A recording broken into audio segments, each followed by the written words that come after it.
अस्सलामु अलैकुम वरहमतुल्लाहि वबरकातुहू। अल्हम्दुलिल्लाहि वकफ़ा वस्सलामुन अला इबादिहिल्लज़ीना इस्तफ़ा अम्मा बअद।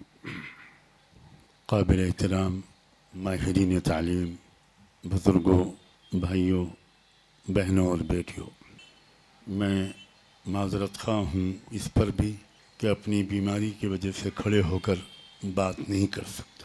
दूसरे इस पर भी कि आम रवायत के ख़िलाफ़ जिसको सदर बनाने की क़ैद बामशक्क़त सुनाई जाती है, उस आम सज़ा की ज़ंजीरें तोड़कर मैं दखल दर माक़ूलात कर रहा हूँ। मैं उस ट्रेन के लिए दुआगो हूँ जिसने मुझे आज इस सज़ा से बचा लिया। इसलिए कि सदर बनना, अगर आपको किसी से दुश्मनी निकालना हो तो मेरा मशवरा है कि आप उसको किसी जलसे का सदर बना दीजिए।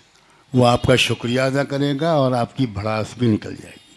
हम लोग यहाँ इस नई यूनिवर्सिटी के इफ्तिताह के मौके पर एक उम्मीद लेकर आए और वही उम्मीद पेशरो फ़ाज़िल मुक़र्रिरीन के ख़िताबात में भी आई और वही मेरे बाद में जो फ़ाज़िल हज़रात इज़हार ख़याल करेंगे, जो माहिरीन तालीम हैं, मुझे यकीन है कि वही उम्मीद उनको भी यहाँ लाई होगी और उसका भी इजहार होगा। इस ज़माने में एक अजीब व गरीब बात है कि जब आप उर्दू में बोलते हैं तालीम याफ्ता तबका, तो मुझे बताइए कि उससे कौन लोग मुराद होते हैं। मैं आपके जवाब चाहता हूँ। मैं आगे नहीं बढ़ूँगा, मैं इंटरैक्टिव सेशन का आदी हूँ, वन वे ट्रैफिक का कायल नहीं हूँ। किसे कहते हैं तालीम याफ्ता तबका? देखिए, वो कह रहे हैं, मैं नहीं कह रहा हूँ।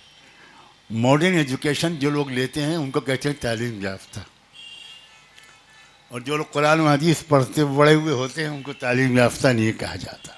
सुभान अल्लाह। दूसरी बात, दुनिया में सबसे ज़्यादा जो बड़े बिलियंस ऑफ डॉलर्स के स्कैम हो रहे हैं वो कौन लोग कर रहे हैं? अनपढ़ लोग कर रहे हैं। जो हाईली एजुकेटेड और हाईली क्वालिफाइड हैं, किसी ने हार्वर्ड से पढ़ा है, किसी ने ऑक्सफोर्ड से और किसी ने कैम्ब्रिज से। अभी 1-1.5 साल पहले एक स्कैम हुआ हमारे ही मुल्क में, 85 लाख करोड़ का। कोई साहब लिख सकते हो तो ज़रा मुझे लिख कर दिखाए, इंशाअल्लाह एक न एक ज़ीरो कम या ज़्यादा ज़रूर होगा। ये पढ़े लिखे लोग हैं जो स्कैम कर रहे हैं, जो लूट रहे हैं, जो पूरे मुल्क के किसानों, मजदूरों, गरीबों, हैव नॉट्स का खून चूस कर अडानी और अंबानी को दे रहे हैं। ये बेपढ़े लिखे लोग नहीं हैं।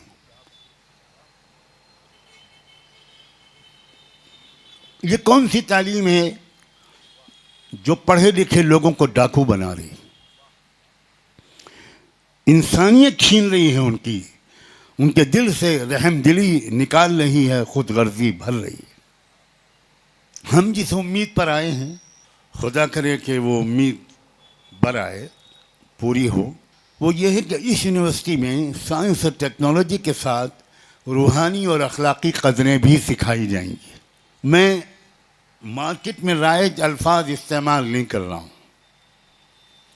मैं ये नहीं कह रहा हूँ कि दीनी और दुनियावी तालीम दोनों होगी, क्योंकि मैं तालीम को दीनी और दुनियावी खानों में तकसीम करना जाहिलियत की अलामत समझता हूँ। इस्लाम इस दीन और दुनिया की तकसीम को मिटाने के लिए आया था। ये तकसीम जो है दीन और दुनिया की, ये यूरोप की नहूसत है जिसकी आप नकल करने को काबिल फ़ख्र समझते हैं। सब नहीं, कुछ, वरना मुझे जान बचा कर जाना मुश्किल हो जाएगा। कमज़ोर आदमी हूँ, बीमार हूँ, व्हील चेयर पर हूँ। यूरोप में एक कॉन्फ्लिक्ट शुरू हुआ मज़हब और साइंस के दरमियान।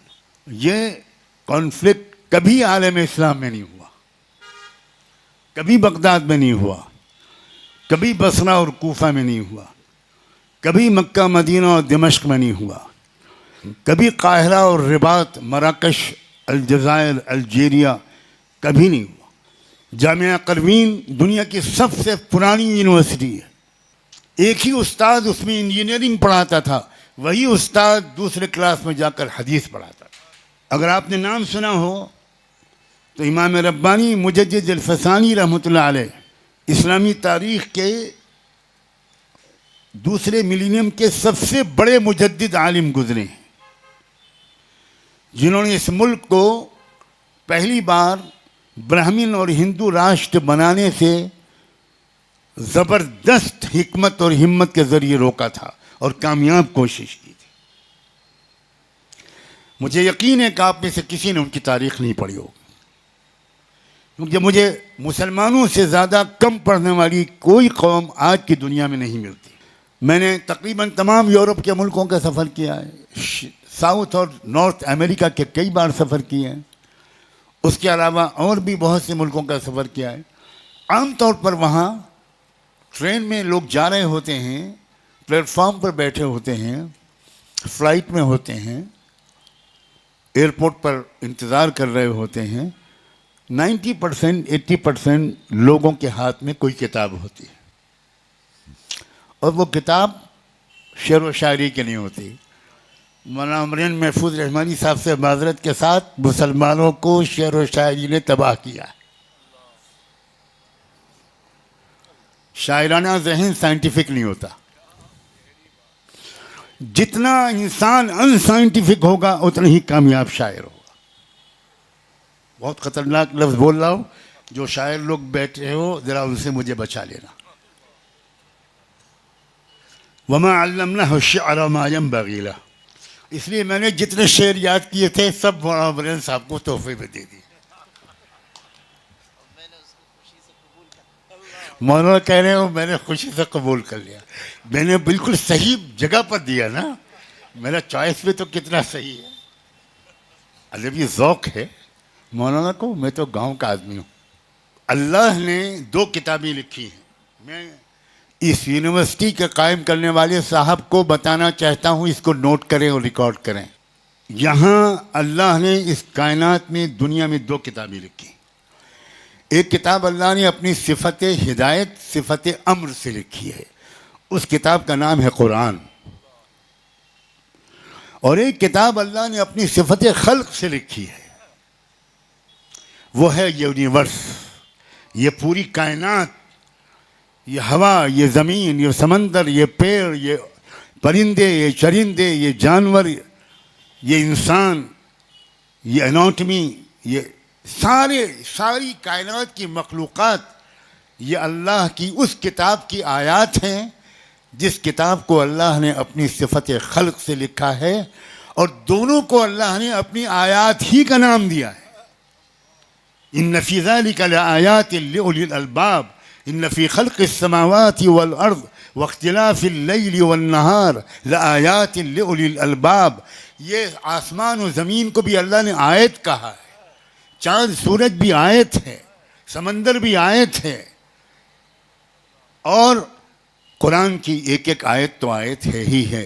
लेकिन मुसलमानों ने बहुत ज़माना हुआ सिफत खल्क से लिखी हुई आयत का पढ़ना छोड़ दिया,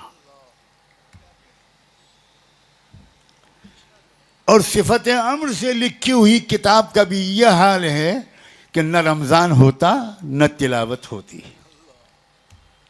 ये नाकदरी वाली कौम है, और बड़ा एहसान करते हैं आप अगर कुरान पढ़ लेते हैं बग़ैर समझे हुए।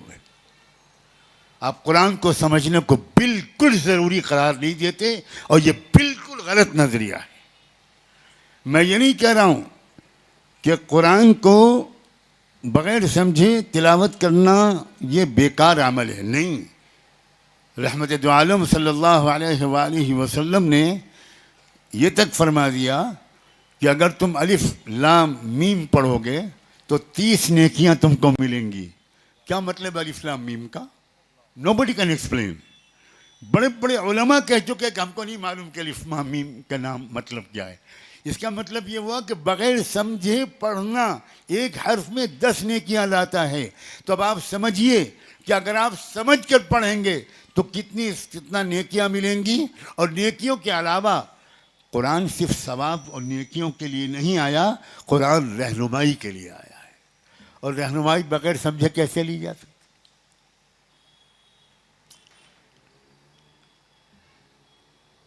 हमारे समीर साहब ने आर्टिफिशियल इंटेलिजेंस का जिक्र किया। आप लोग बहुत मरूब हुए होंगे कि हाथी की आवाज़ हंसनी समझ गई, मगर अमेरिका वाले वो आला एआई क्यों नहीं निकाल सके जिसकी वजह से वो गरीबों की आवाज़ सुन लेते, उसकी वजह से वो गज्जा के जख्मियों और मजलूमों की आवाज़ क्यों नहीं सुन पा रहे? कौन सा ये आर्टिफिशियल इंटेलिजेंस है? हमें ऐसे आर्टिफिशियल इंटेलिजेंस की बिल्कुल ज़रूरत नहीं है जिसकी वजह से हम किसानों की आवाज़ न सुन सकें, मजदूरों की आवाज़ न सुन सकें, मकतूलों की आवाज़ न सुन सकें, जेल के कैदियों की आवाज़ न सुन सकें। हमें उस इंटेलिजेंस की ज़रूरत है, नॉट आर्टिफिशियल, रियल, ओरिजिनल, जिस इंटेलिजेंस के ज़रिए से हम गरीबों की आवाज़ भी सुन सकें, भूखे लोगों की आवाज़ भी सुन सकें, फ़लस्तीन की आवाज़ भी सुन सकें, अफ़गानिस्तान की आवाज़ भी सुन सकें, वियतनाम की आवाज़ भी सुन सकें, मशरक़ी यूरोप की आवाज़ भी सुन सकें, शुमाली चाइना की आवाज़ भी सुन सकें।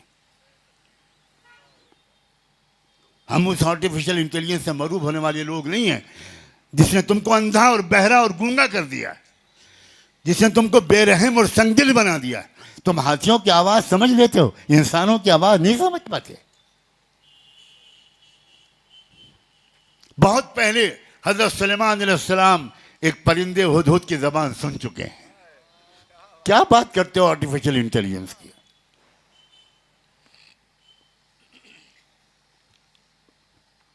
हम इस उम्मीद पर इस यूनिवर्सिटी में आए हैं कि ये यूनिवर्सिटी ट्रेडिशनल यूनिवर्सिटी नहीं होगी। कि यहाँ मैं इजाबो कबूल करा रहा हूँ और ये मौलाना काजी बैठे, हाँ साफ बात, मैं भेजूंगा निगरानी करने के लिए। ये आम यूनिवर्सिटी नहीं बननी चाहिए। आम यूनिवर्सिटी ने अक्सर चोर डाकू पैदा किए हैं। आम यूनिवर्सिटी ने आमतौर बेरहम खुदगर्ज अपने कैरियर बनाने वाले पैदा किए हैं। आप पूछिए किसी यूनिवर्सिटी में पढ़ने वाले से, बेटा तुम एमबीए क्यों कर रहे हो? जॉब करना है। इल्म का मकसद कैरियर बनाना, इससे बढ़कर इल्म की कोई तौहीन है? इल्म का मकसद दो होते हैं, मारिफत रब और खिदमत खल्क।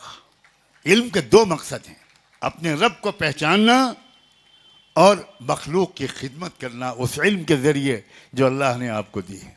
मेडिकल प्रोफेशन में यूरोप से पहले पूरी इंसानी तारीख में कोई डॉक्टर हकीम किसी मरीज को देखने का एक पैसा फीस नहीं लेता था। मैं चैलेंज करता हूं हिस्ट्री के प्रोफेसर्स को, मेडिकल साइंस की हिस्ट्री पढ़ाने वालों को मैं चैलेंज करता हूं और हवाला देता हूं कि आप इंसाइक्लोपीडिया पढ़िए और मेरी बात को का सबूत ढूंढ लीजिए। मेडिकल प्रोफेशन में फीस लेना बहुत बड़ा जुर्म समझा जाता था, बल्कि आमतौर पर जो हकीम लोग और वैद्य लोग होते थे उनके अपने खेत होते थे, बागात होते थे और उसके ज़रिए उनकी ज़िंदगी गुजरती थी और उसके ज़रिए उनका एक बजट होता था, वो ये कि जो मरीज़ गरीब हो उसको दवा का भी इंतज़ाम करो, ग़िज़ा का भी इंतज़ाम करो। ये मिजाज था यूरोप के गलबे से पहले। मगरिब ने हमको क्या दिया है? जो कुछ हमको मगरिब ने दिया है उससे बहुत ज़्यादा कीमती चीज़ें हमसे मगरिब ने छीन ली। नौजवानों, मगरिब को पहचानो, सेल्फ कॉन्फिडेंस लाओ, एहसास से कमतरी से निकलो। मैं जब नौजवानों को फटी हुई पैंट पहने हुए देखता हूँ, तवज्जो चाहता हूँ नौजवानों की, घुटने से फटी हुई जीन्स की पैंट, तो मैं समझता हूँ शायद ये कोई यतीम बच्चा है, कोई गरीब है और शोलापुर के मुसलमानों से अपील करूँ कि कोई चंदा दे दो, इसकी पैंट फट गई है। नौजवानों, तुम्हारा दिमाग सही है? What's wrong with your mental condition? तुमको नकल करना है तो ये वाली तुमको फैशन पसंद है, और मैं मस्तूरात में होती तो मैं कहता कि तुम किस जगह पर लिखवाते हो अपनी पैंट पर आई लव यू? क्या चॉइस है तुम्हारा? पागल हो गए हो, पागल। तुमने मगरिब से खाली लंबे नाखून, फटी हुई जीन्स ये लिए हैं। मगरिब से तुमने वक्त की पाबंदी नहीं ली, मगरिब से तुमने वादा पूरा करना नहीं लिया। ये कैरेक्टर कभी हमारा था, लेकिन हम तो किसी और काम में लग गए। और मगरिब ने रिसर्च किया कि मुसलमानों की सरबुलंदी के असबाब क्या थे। उनके रिसर्च ने बताया कि मुसलमानों की सरबुलंदी के असबाब उनका कैरेक्टर था, उनका किरदार, उनका सच बोलना, धोखा न देना, बिजनेस में डीलिंग में ट्रांसपेरेंसी रखना। तो दुनिया में जितनी चीज़ें सरबुलंदी अता करती हैं, मगरिब ने वो चीज़ें इस्लाम से ले ली पूरे रिसर्च के बाद, और मगरिब ने से हमने उनकी तमाम खराबियां ले ली। इस यूनिवर्सिटी की ये जिम्मेदारी होगी कि आप साइंस और टेक्नोलॉजी भी आला तरीन मयार की पढ़ाएं और वैल्यूज़ भी आप साहब किराम जैसी पढ़ाएं, कदरें पढ़ाएं, सखावत, हर तालिब इल्म के अंदर सखावत आए, हमदर्दी आए, इंसानियत दोस्ती आए, हक गोई और बेबाकी आए, हिम्मत और हिकमत आए। सिर्फ अपने कैरियर के लिए पढ़ाने वाली यूनिवर्सिटियां दुनिया में बहुत हैं, मजीद इजाफे की ज़रूरत नहीं। हमारी यूनिवर्सिटियां वो कैरियर के लिए नहीं पढ़ाती थी, वो तैयार करती थी। मैंने इमाम रब्बानी मुजल फ़िसानी का नाम लिया था, आपको हैरत होगी, इमाम रब्बानी मुजल फ़िसानी के जो उस्ताद थे वही उस्ताद थे जो आगरा के ताजमहल के चीफ आर्किटेक्ट थे। Can you believe it? दीन और दुनिया की कोई तफरीक थी ही नहीं। एक आदमी जो सबसे बड़ा मुफस्सिर तैयार कर रहा है, एक आदमी जिसका शागिर्द सबसे बड़ा मुहद्दिस है, एक आदमी जिसका शागिर्द सबसे बड़ा आलिम दीन है, वही उस्ताद का शागिर्द पूरी दुनिया का सबसे बड़ा इंजीनियर और आर्किटेक्ट है। एक ही उस्ताद। यह है इल्म की वहदत। उस्तादुल असातिज़ा पिछली सदी के शायद सबसे बड़े उलमा में से एक अल्लामा सैयद सलमान नदवी रहमतुल्लाह अलैह ने तो गज़ब कर दिया। उन्होंने तौहीद की तशरीह करते हुए जहाँ ये लिखा कि एक ही को रब मानना, एक ही को इलाह मानना, ये तौहीद है, उसी तरह उन्होंने ये भी लिखा है कि तौहीद ही में शामिल है दीन और दुनिया की वहदत का अकीदा रखना। ये तौहीद का मामला है। अगर इंसान दीन और दुनिया में तफरीक कर रहा है, उसकी तौहीद में कमी है। हमें एतराफ़ करना चाहिए मेरे काबिल एहतराम भाइयों और बहनों कि हमने इस्लाम को समझा नहीं है, बिल्कुल नहीं समझा। हमने कुर्ता पजामा टोपी दाढ़ी को इस्लाम समझा, हमने बुरक़े को इस्लाम समझा, हमने सिर्फ नमाज रोज़े को इस्लाम समझा। नमाज रोज़ा ज़कात और हज ये पिलर्स हैं, पिलर। ये इस्लाम की पूरी बिल्डिंग नहीं है। अरकान का तर्जुमा होता है खंबे, सुतून, पिलर्स। अब आपको कोई आपका दोस्त इनवाइट करे और ये कहे कि फ़लाँ तारीख़ को फ़लाँ मुकाम पर मेरे नए मकान का इफ्तिताह है, तशरीफ़ लाइएगा, बहुत खुशी होगी। आप अच्छे से कपड़े पहन के, खुशबू लगा के, 1 घंटा मेकअप करके उस नए मकान की इफ्तिताह में तशरीफ़ ले गए तो वहाँ 4 खंबे खड़े हुए थे। कोई कमरा नहीं था, कोई छत नहीं थी, कोई दरवाज़ा नहीं था, कोई विंडो नहीं था, कोई ड्राइंग रूम, कोई डाइनिंग रूम, कोई किचन, कुछ नहीं था। तो आप समझेंगे कि मैं गलत पते पे आ गया। फिर आप कंफर्म करेंगे तो दोस्त आपका इस्तकबाल का, आइए, बहुत शुक्रिया। तो वो कहेगा शुक्रिया, आपने मकान के इफ्तिताह के लिए बुलाया था, चलिए ले चलिए मकान। कहेंगे यही तो है मकान। अब आप सोचिए, आप नमाज रोज़ा ज़कात हज को इस्लाम समझ रहे हैं, ये उतना ही बड़ा पागलपन है जितना कि 4 खंभों को पूरा मकान कहना। ये खंबे हैं, पूरा इस्लाम नहीं है। बुनियल इस्लाम अला खम्स, खुद अल्लाह ने, रसूल ने कहा इस्लाम की बुनियाद रखी गई है इन 4 खंभों पर, 5 खंभों पर।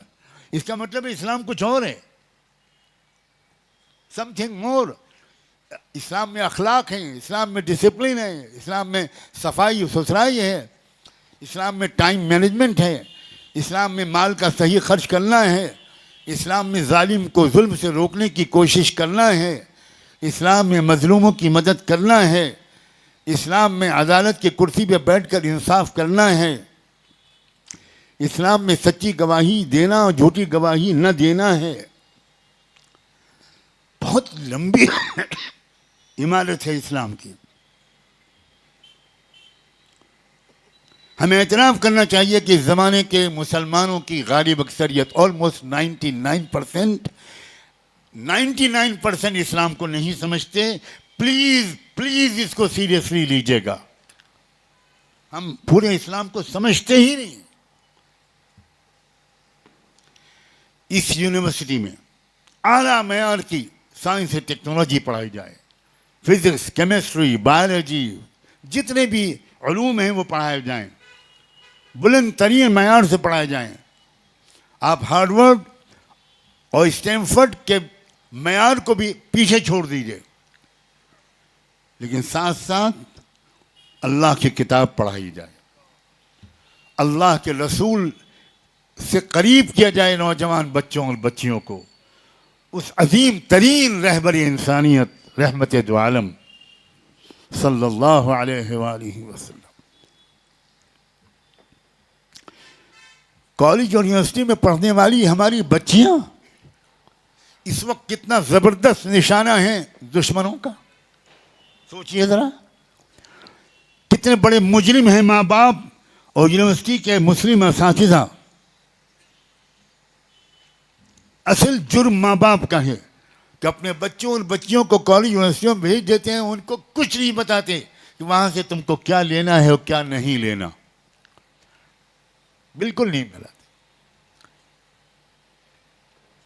मेरे मोबाइल में एक लंबी फहरिस्त है उन मुस्लिम नौजवान लड़कियों की 16 साल से लेकर और 22 साल की लड़कियों तक की, जो हिंदू लड़कों के साथ भागी हैं और चंद हफ्ते या दिन के अंदर उन हिंदू आशिकों ने उन लड़कियों का गला काट के उनको मार दिया है। कहां हैं हम लोग? लंबी फहरिस्त मेरे मोबाइल में इस वक्त भी मौजूद है।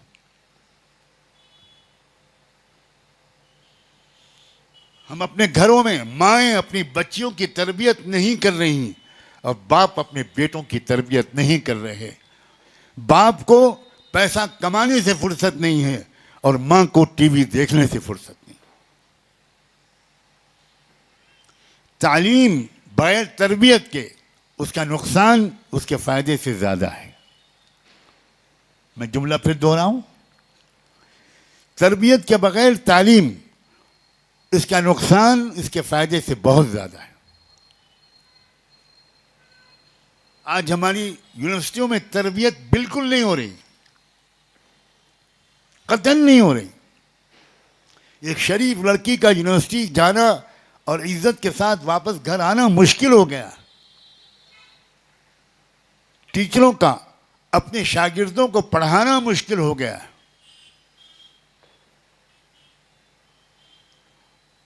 और अब तो पेपर लीक का नया फैशन है मौजूदा सरकार में।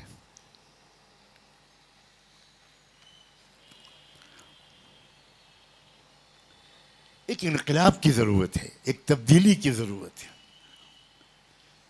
जिस उम्मीद पर हम लोग आए हैं यहां,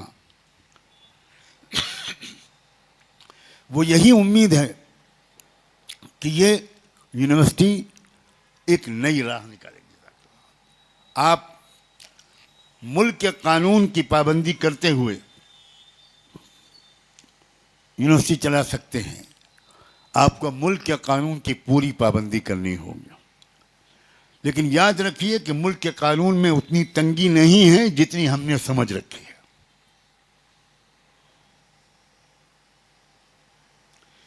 तमिलनाडु में एक हिंदू रेजिडेंशियल स्कूल के जलसे में मैं गया, गेस्ट ऑफ ऑनर के तौर पर मुझे बुलाया गया। प्रेसिडेंट एपीजे अब्दुल कलाम जब एक प्रेसिडेंट थे, वो उसके चीफ गेस्ट थे।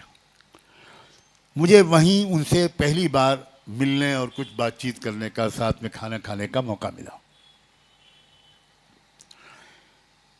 वो स्कूल कट्टर हिंदू धर्म के मुताबिक चलाया जा रहा है। 4:30 बजे सुबह बच्चों को जगाया जाता है। 7,000 बच्चे उस एक स्कूल में हैं उस वक्त से, अब तो और बढ़ गए होंगे। सब स्नान करते हैं, उसके बाद मंत्रों का जाप होता है, उसके बाद एक्सरसाइज होती है, उसके बाद बच्चे नाश्ता करते हैं। नाश्ते से पहले सब बच्चे मंत्र पढ़ते हैं, यानी खाने से पहले की दुआ पढ़ते हैं। और पूरी 24 घंटे की जिंदगी जबरदस्त डिसिप्लिन में जकड़ी हुई। वहां के बच्चे अपने टीचरों का पैर छूते हैं। डॉक्टर एपीजे अब्दुल कलाम कभी उस स्कूल में पढ़े थे, फिर वो मुल्क के सदर जमहूरिया बने। और एपीजे अब्दुल कलाम स्पिरिचुअलिटी और साइंस और टेक्नोलॉजी दोनों की यकजाई का एक नमूना थे। वो एक पुराना सूटकेस लेकर राष्ट्रपति भवन में दाखिल हुए थे, वही पुराना सूटकेस लेकर वो राष्ट्रपति भवन से वापस निकले। एक नया पैसा उन्होंने अपनी दौरे सदारत में नहीं कमाया। उनके भाई बहन सदर जमहूरिया बनने के बाद अपने भाई से उन्होंने कहा कि हम एक बार दिल्ली आना चाहते हैं। उन्होंने सबको सरकारी जहाज से आने से मना कर दिया, आम फ्लाइट से बुलवाया, खुद उस फ्लाइट के टिकट के पैसे अदा किए। राष्ट्रपति भवन में 34 या 35 कमरे हैं। एपीजे अब्दुल कलाम ने सिर्फ 2 कमरे वहां खुलवाए थे अपने लिए, बाकी सब कमरों को बंद रखा था। उसके बाद जब उनकी फैमिली के 4-5 लोग आए तो उन्होंने 2 कमरे और खुलवा दिए और वो 2 दिन राष्ट्रपति भवन में रहे। आपको जानकर हैरत होगी, ये होता है मुसलमान, कि उस शख्स ने उनके 2 दिनों के खाने, चाय, नाश्ते और कमरे का किराया अदा किया। हमारी इंडियन मीडिया ने इसको हाईलाइट नहीं किया।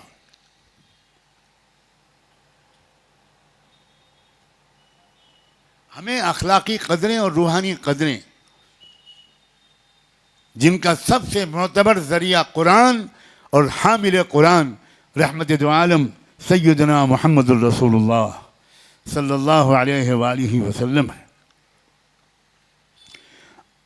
हमें अपने बच्चों और बच्चियों को हर मुमकिन तदबीर करनी चाहिए कि वो तमाम secular, so called secular subjects में भी टॉप करें और मॉरल साइंस में, एथिकल वैल्यूज में, उनमें भी वो सबसे आगे हों। हमारा मुल्क और पूरी दुनिया एक ऐसे टर्निंग पॉइंट पे पहुंच चुकी है कि जिसको एक ऑल्टरनेट सिस्टम की तलाश है। प्लीज इस बात को गौर से सुनिएगा। एक दूसरा नया मुतबादिल पॉलिटिकल सिस्टम, एक ऑल्टरनेट इकोनॉमिक सिस्टम, एक ऑल्टरनेट एजुकेशनल सिस्टम, सब कुछ फेल हो चुका है। पूरी दुनिया इस वक्त परेशान है, हैरान है, क्राइम्स कंट्रोल नहीं हो पा रहे हैं, अजीब गरीब किस्म की बीमारियां डेवलप हो रही हैं।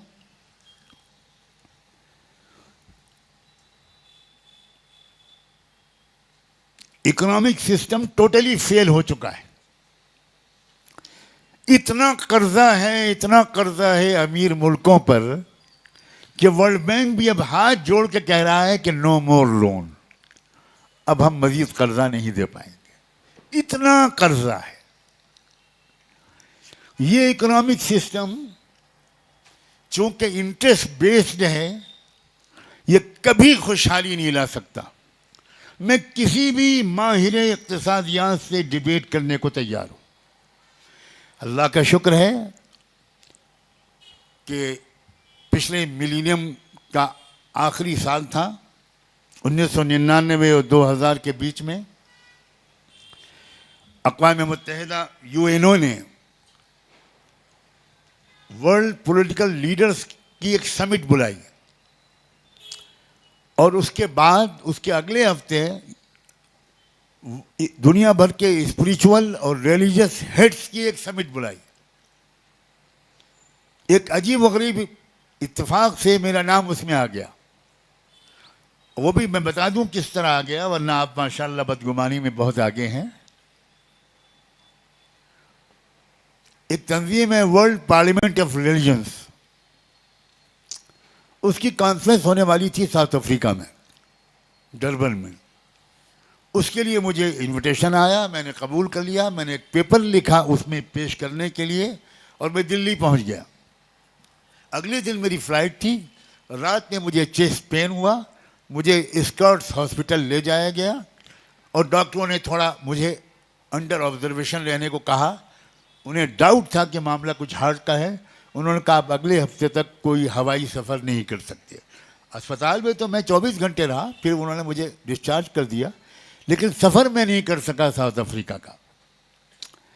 जब मैं सफ़र नहीं कर सका तो मैंने अपना पेपर भेज दिया और एक माजरतनामा भेज दिया। यूएनओ में जब समिट बुलाई गई तो उन्होंने वर्ल्ड पार्लियामेंट ऑफ रिलीजन से नाम मांगे, तो इस्लाम के नुमाइंदे की हैसियत से 2-4 और बड़े नामों के साथ मुझ छोटे का भी नाम उन्होंने भेज दिया। मैंने उनको जवाब दिया कि इत्तेफाक से जिन दिनों में अक़वाम मुत्तहिदा की वो कॉन्फ्रेंस होने वाली है, उन दिनों में मैं अपने निजी सफ़र पर अमेरिका ही में होऊंगा और इंशाअल्लाह कोशिश करूंगा कि मैं उस समिट में आ जाऊं। मैं वहाँ के उलमा के मशवरे के बाद उस समिट में चला गया और हुस्न इत्तेफाक या सूए इत्तेफाक कि उसी होटल के उसी कमरे में ठहराया गया जिसमें पिछले हफ्ते पॉलिटिकल हेड्स की समिट के मौके पर मिस्टर अटल बिहारी वाजपेयी ठहराए गए। मुझे नहीं मालूम ये मेरी खुशकिस्मती थी या बदकिस्मती थी, इसका फैसला आप पर छोड़ता हूँ। अब वहाँ जो पहला सेशन था उसका अनुमान था कि दुनिया से गुर्बत और गरीबी को कैसे मिटाया जाए। मैंने मुनासिब समझा कि इस समिट में जितने मुस्लिम रिप्रेजेंटेटिव्स और स्कॉलर्स आए हैं उन सब का हमारे दरमियान एक मीटिंग हो जाए। मैंने अपने कमरे में बुला लिया, 16 लोग थे और तय हुआ कि पहले सेशन में इस्लाम की नुमाइंदगी कौन करेगा, दूसरे में कौन करेगा, तीसरे में कौन करेगा। 3 दिन की समिट थी। तो पहला सेशन था गरीबी को मिटाने का। तो मेरे बारे में तय हुआ कि आप करेंगे।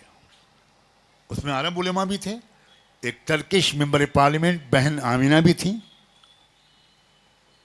मैंने रात में कुछ तैयारी की कंप्यूटर पर बैठकर और अगले दिन मैं अपनी बारी पर खिताब करने के लिए पहुंचा और मैंने 11 मिनट, हर मुकर्रिर को 11 मिनट दिए गए थे। गौर कीजिएगा कि 11 मिनट में हम सबको दुनिया से गरीबी को मिटाना था।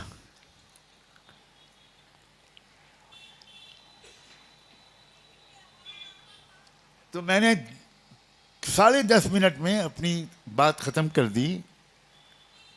उस 10.5 मिनट में मैंने कोई नाम नहीं लिया, न कुरान का, न हदीस का, न रसूलुल्लाह का, न अल्लाह का, न इस्लाम का, बल्कि सिर्फ ये कहा कि नए फार्मूले पर गौर करने के बजाय एक कामयाब तरीन तजर्बा इंटायर ह्यूमन हिस्ट्री में जो हो चुका है, मैं सजेस्ट करता हूँ कि उस तजर्बे पर गौर करने के लिए कमेटी बनाई जाए। और मैंने इस रसूलुल्लाह सल्लल्लाहु अलैहि वसल्लम ने जिस तरह गरीबी को दूर किया था, इस्लाम और हुजूर का कुरान का नाम लिए बगैर, मैंने उसको कुछ अपनी टूटी फूटी ज़बान में एक्सप्लेन करने की कोशिश की। आप यकीन मानिए, यह है इस्लाम का कमाल। काश कि हम सच्चे मुसलमान हों और हर मजलिस में इस्लाम को पेश करने वाला हौसला और इल्म हमारे पास हो। तो जैसे ही मैं अपनी पोडियम से हटा, कोफी अन्नान साहब यूएनओ के सेक्रेटरी जनरल जो उसके सदारत कर रहे थे, वो खड़े हो गए और उन्होंने कहा कि नोमानी साहब ने पहली बार एक प्रैक्टिकल फार्मूला पेश किया है। मैं सजेस्ट करता हूं कि अगर आप सब लोग इजाज़त दें तो इनको दोबारा 11 मिनट के लिए बुला लिया जाए। मेरी आंखों में आंसू आ गए, क्योंकि वल्लाह ये कमाल सज्जाद का नहीं था, ये कमाल इस्लाम का था। मैं वापस आया, लोगों ने सब ने कहा यार, और अब दोबारा आने के बाद मैंने कुरान, रसूलुल्लाह, निज़ाम ज़कात सब कुछ बयान किया। और मैंने ये कहा कि एक है ज़कात बेस्ड इकोनॉमी और एक है इंटरेस्ट बेस्ड इकोनॉमी। इंटरेस्ट का मतलब होता है गरीबों का पैसा अमीरों के पास कैसे जाए, यह है इंटरेस्ट का मतलब। और ज़कात का मतलब होता है कि अमीरों का पैसा गरीबों के पास कैसे जाए। जब तक इंटरेस्ट बेस्ड इकोनॉमी डिमोलिश नहीं होगी और जब तक ज़कात बेस्ड इकोनॉमी इस्टेब्लिश नहीं होगी, you can never eliminate the poverty from the world. आप कभी भी गरीबी को नहीं मिटा सकते। अब आगे आखिरी बात क्या कि मैं बात ख़त्म करता हूँ। मुझे क्या मालूम था कि ऑडियंस में कौन कौन लोग मौजूद हैं। उसके बाद डिनर का वक्त आ गया और लोग खाने की मेज़ पे बैठ गए, लंच का वक्त आ गया। मैं इंडिया से जो गए थे लोग, विश्व हिंदू परिषद के नुमाइंदे, हिंदू धर्म की नुमाइंदगी के लिए अशोक सिंघल साहब थे, गिरिराज किशोर थे, उमा भारती थी और इस तरह के 2-3 लोग और थे। इन लोगों ने बड़ा ज़बरदस्त स्वागत किया और इन्होंने कहा कि नवानी साहब आज आपने भारत की शान बढ़ा दी। इस्लाम की शान बढ़ाई ये तो बेचारे कह नहीं पाए, लेकिन अब भारत का नाम रोशन कर दिया। आइए हमारे साथ बैठिए। मैं उन्हीं के साथ बैठा खाने के लिए।